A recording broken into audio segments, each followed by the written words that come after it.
Being a huge wrestling fan and finally getting to the Super Nintendo, I was so excited to see what kind of wrestling games we'd get. I mean, they've got to be better than the wrestling games we had on the NES, right? Right? Well, they were still kind of hit and miss. They made 8 wrestling games in the United States for the Super Nintendo. We're going to cover all of them in this video. We're going to rank them along the way. How are you feeling? You got John Riggs here. Make sure you're subscribed. Always new videos coming up. And you gotta watch to the very end, because at the end, I want you to tell me in the comments which one was your favorite wrestling game for the Super Nintendo. 4 out of the 8 games are from the WWF, so let's just cover all of them right now. Kicking off with Super Wrestlemania. You'd figure for a Wrestlemania game, they'd have a shot of Wrestlemania in the background and not the Wrestling Challenge, which was like the weekend show. 10 wrestlers to choose from, not a bad lineup, with guys like Jake the Snake Roberts, The Undertaker, The Natural Disasters, and more. Now, the graphics actually looked pretty good, I thought, for the Super Nintendo.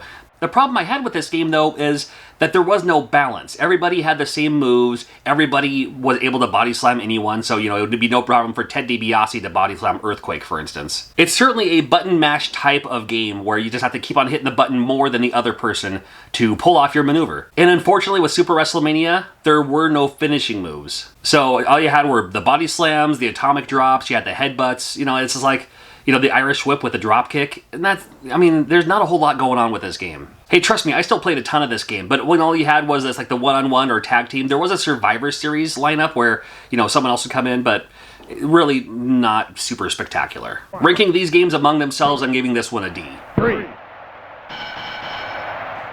Next, we had WWF Royal Rumble. Now, I played a ton of this game because there was the Royal Rumble match. A new lineup of wrestlers, including Mr. Perfect. He had Crush in here, Yokozuna available, Shawn Michaels, Ric Flair, the list goes on. And yeah, there's the tournament mode, yeah, there's the tag team matches, but really the Royal Rumble was the reason you wanted to play this game in the first place. It still uses that kind of awkward tug-of-war, but at least this one actually shows you a graphic of who's doing better and what. And different moves, you have to mash them longer. Like, for instance, to do a body slam would take more button presses than like an Irish whip, for instance. Now, like every wrestling game, even today, it's not true Royal Rumble rules. This one, there's so many wrestlers in the ring, when one of them gets thrown out, then another one comes in. Well, they have to do that just for limitations, Tons of fun, great lineup of wrestlers for the time. And unlike Super Wrestlemania, you can actually do your finishing moves in this one. You gotta love that. It may be the nostalgia goggles talking, but I'm giving this game a B.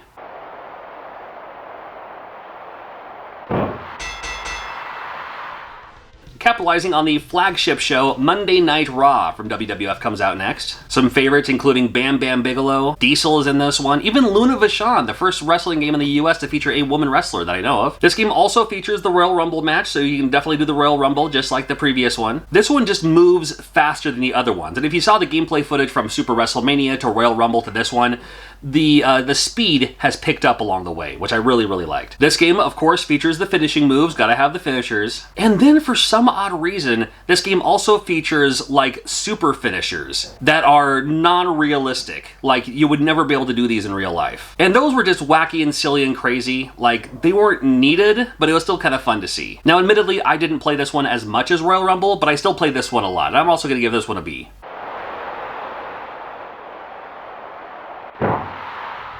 The final one from WWF is Wrestlemania, the arcade game. Now, this one's completely different from the other ones. This game only features 6 playable wrestlers. The other versions, like you had it for PlayStation 1, played in the arcade, there are 2 extra wrestlers on here. So for the Super Nintendo, you don't get Yokozuna or Bam Bam Bigelow. But we still got Doink the Clown. Well, whatever. This game is over-the-top arcade action, just like what Midway was known for with games like Mortal Kombat. It uses like the digitized pixel thing, and it's just over-the-top. It's actually kind of fun. It's not too bad. It's all about getting those weird combos, but you can do combos like you can pile drive them several times in a row, then uppercut them. Like, this game gets insane after a while once you get to learn the move sets and all that. The wrestlers have like, kind of special moves that they can kind of do too. Every match is a 2 out of 3 falls. You just work your way up the ladder to become champion. It's not very great. It's interesting to see though, and it's still worth playing. And you can look it up, you can Google it, whatever you're gonna do.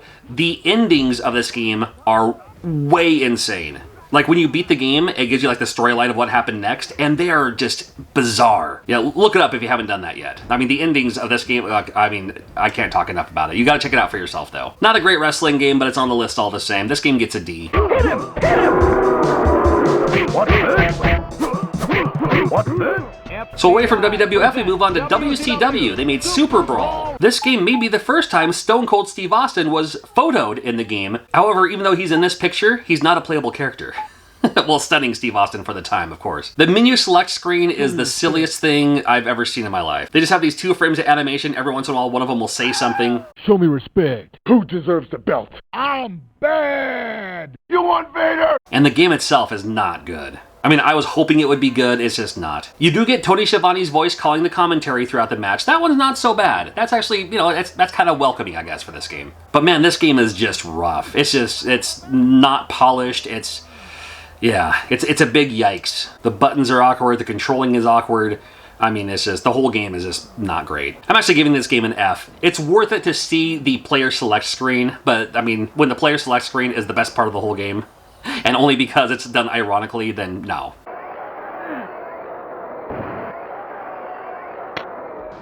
A couple of Japanese wrestling games came out in the US under different translation. This one's called Hammerlock Wrestling. Hammerlock Wrestling is based on Wrestling and Romance, WAR, from Japan, which was Genichiro Tenryu's wrestling federation. In fact, there's Genichiro Tenryu right there. Oga Prime, as apparently is what he calls himself on this one. And the other wrestlers are reasonable facsimiles thereof of other wrestlers in Japan. Like, I'll play as this Shinya Hashimoto looking guy versus this Stan Hansen looking guy. This game looks like a comic book. The action takes place in the middle, but then depending on what kind of moves you do, it makes the cinematic so you have the game happening as well as like the giant animation too. It gets a little confusing to see at first, but after a while you kind of get used to it, and it's kind of fun to see what they do with that. This game wrestles with the Fire Pro rules of it's not button mashing, you have to hit your button as soon as you lock up. Even though the screen keeps changing from what you're looking at, it's still a pretty decent wrestling game. It's still a pretty fun game. I'd give this game a B.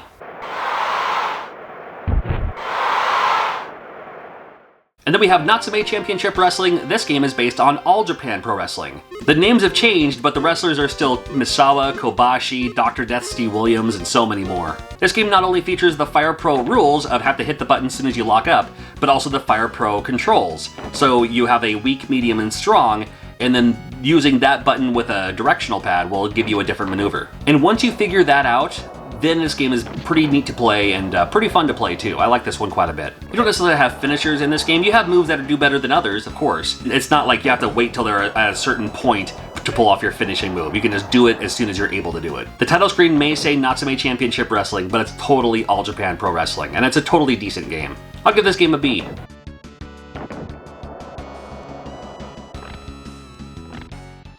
And because we have to add it to the list, Saturday Night Slam Masters. Great in the arcade, and the Super Nintendo port was done very, very, very well. 8 characters to choose from, including Hager from Final Fight. Gotta love the crossover there. I'm honestly not sure why they didn't feature ring entrances on the previous games, because that ring entrance is such an integral part of the storytelling. But this game has it, so props to them for making it happen. The different characters, the different wrestlers, the different regions have different moves. I mean, there's like the powerhouse guys, there's the luchador guys and all that. You do have special moves too. You got the Street Fighter type moves where you can like press different button combinations for little moves that you can do as well. That's always kind of fun. And even though it's kind of set up more like a fighting game than a wrestling game, there's still a whole lot of wrestling involved where you still have to lock up and do maneuvers on each other to get them to beat them.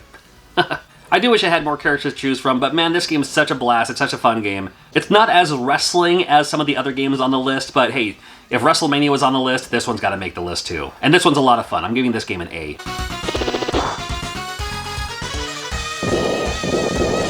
What was your favorite? You let me know in the comments. And there's a ton of great Super Famicom wrestling games that came out in Japan for the Super Nintendo. I may do a list of those in the future as well, but you let me know in the comments if you'd like to see that list, because there's like over 10 of them at least. Probably half of them are Fire Pro, but still. Thanks so much for watching. We'll see you real soon.